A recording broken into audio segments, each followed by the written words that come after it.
Daşkaya olan sensiz gül kimi sarılan sollam. Simanda gəm görsəm bulut tək dollar. Dünyanı görürəm mən iki rəngdə, musiqi dinlərəm eyni ahəngdə. Mən su daşıyıram qırıq səhəngdə, gəl dünya rəngini değişsin yarım, yarım, yarım, yarım,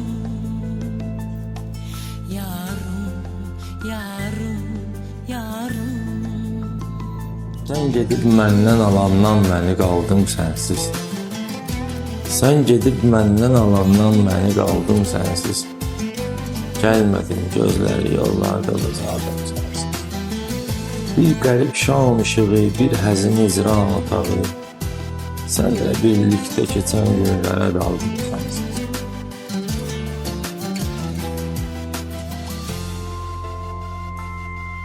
Sen gelen yolda mən daşkaya olan sensiz gül kimi sarılan sollam. Sen gelen yolda mən daşkaya olan sensiz gül kimi sarılan sollam. Simanda gəm görsəm bulut tək dolan. Dünyanı görürəm mən iki rəngdə, musiqi dinlərəm eyni ahəngdə.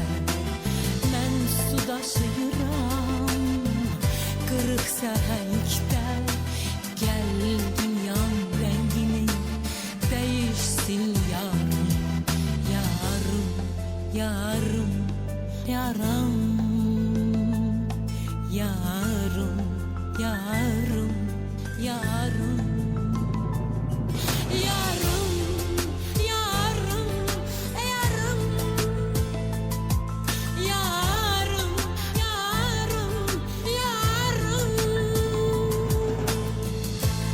Talehin qələmi qismət yazanda, səni də bəxtimə yazaydı kəşki.